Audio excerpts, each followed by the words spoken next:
Before I get started, let me apologize for my messiness lately.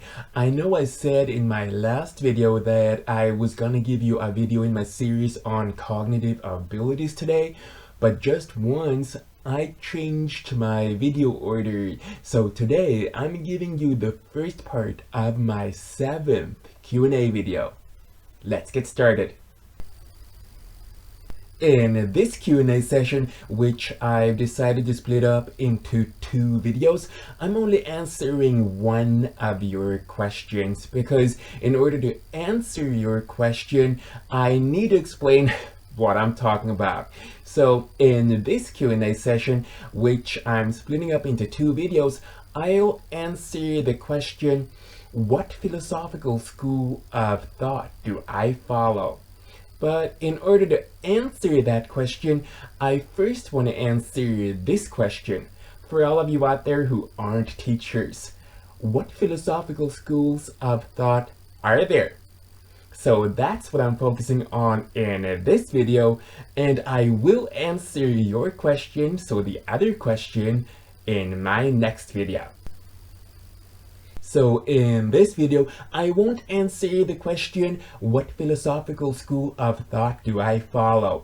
But do stay with me because I do have imperative info to share with you because again, what philosophical schools of thought are there? At the metaphysical level, there are 4 broad philosophical schools of thought which apply to education today. They are Idealism, Realism, Pragmatism, and Existentialism. Let's learn more about each of them. Number 1. What is idealism? The underlying principle of idealism is that reality is largely and only an extension of mental processes, which are the true reality. Idealism proposes that ideas are universal and eternal, unlike physical objects which are subject to the alteration of the forces of nature. Modern idealist educators consider their students to be rational thinking beings who are capable of seeking and understanding the truth. An idealist seeks the role of facilitator, guiding students toward truth. Students will be able to seek truth independently, thinking freely with the teacher's careful guidance. Idealist educators believe in going beyond the mere development of the mind and seek to bring about an overall character development in their students. Idealist educators act as moral and mental role models for their students and encourage them to achieve ideas of the highest quality possible by learning from the wisdom of great thinkers of the past. The approach to teaching is generally governed by the concept of viewing the world as the sum of many parts, with the core skill required being to generate and analyze ideas to gain an understanding of the whole. Idealist educators highly value self-directed activity, engaging their students in activities and reading materials which encourage reflection on their own nature, as well as promoting a comprehensive understanding of the world at large. Descartes once declared, "I think, therefore I am." And as I see it, idealist educators' aim is to help their students become great thinkers. Number 2. What is realism? Realism is a philosophy which started by the ancient Greek writer Aristotle. It states that there is a true reality and things exist whether humans perceive them or not. Aristotle believed there was an absolute reality, regardless of how our minds perceive and experience it. So, a true reality outside our minds. But what does that have to do with teaching? Well, educational realism is the belief that we should study logic, critical thinking, and the scientific method to teach students to perceive and understand reality. There is a heavy emphasis on math and science, though educational realism can also influence the humanities. What does educational realism look like in a classroom? Well, a modern realist educator might take her or his students outside and recreate Sir Isaac Newton's moment of clarity when he saw the apple fall. She or he could climb a tree and drop objects of different masses to allow students to figure out how gravity and mass work together. No matter what a realist educator teaches, educational realism emphasizes using logical processes in the natural world to find truth. Nature isn't the only thing that's important in realism, though.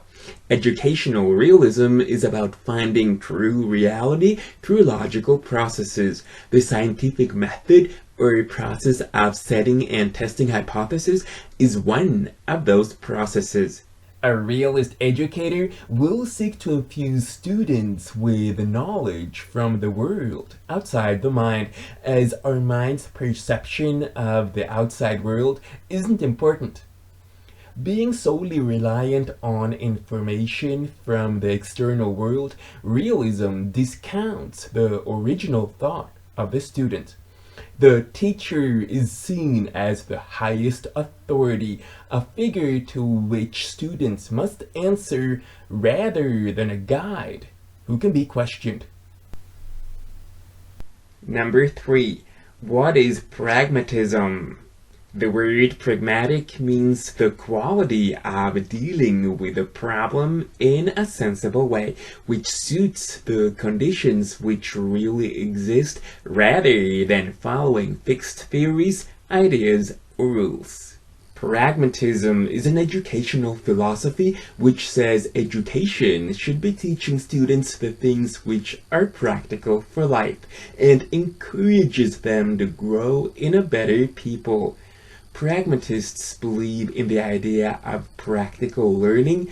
They believe education should apply to the real world. Education, according to pragmatists, include the following 5 aims. 1. Creating new values. Pragmatists don't believe in the theory of any fixed aim of education. In their opinion, the aim of education is to create new values, and a teacher's task is to help her or himself develop new values. 2. Enabling pupils to gather experience through activity, because for the creation of new values, activity and experience are essential. Education should therefore provide physical, intellectual, moral, and aesthetic activities to create new values. 3. Helping pupils to adjust to themselves and society. 4. Helping the pupil to reconstruct her or his experience. This means every individual has to solve different types of complex problems in her or his life, so an important aim of education, according to pragmatism, is to enable the people to form such an outlook on life so she or he can successfully tackle the different problems of her or his life in the future. 5. To give the pupil an all-round development. An individual develops physically, mentally, socially, and aesthetically, and because of this, it's important teachers help the pupil get an all-round development. 4. What is existentialism?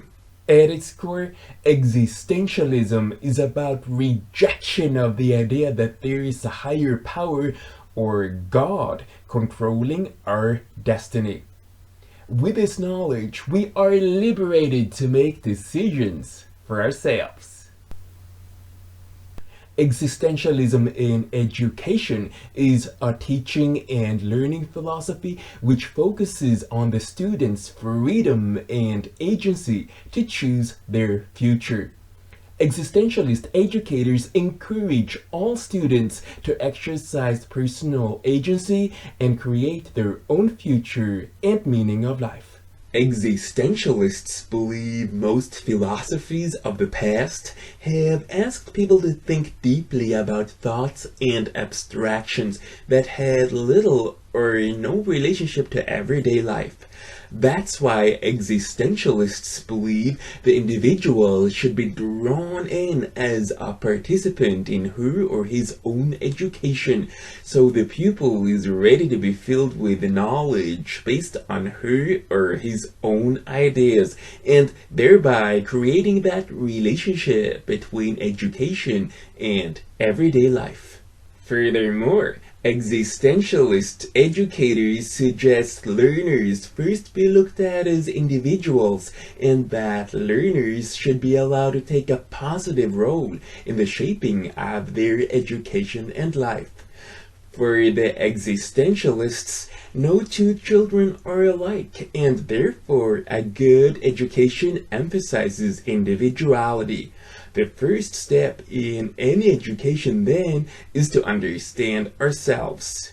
As Neller quoted, "If there is anything that the existentialist teacher can do for his learners, it is to bring him to a more critical analysis and understanding of the meaning and purpose of existence, so that with time, man may become more than a mere repetitive creature perpetuating the bestial habits of his similar ancestors." Finally, what's a great example of existentialism? A field trip is the best example of existentialism. Students go outside of their classrooms and learn what they cannot learn in their classrooms.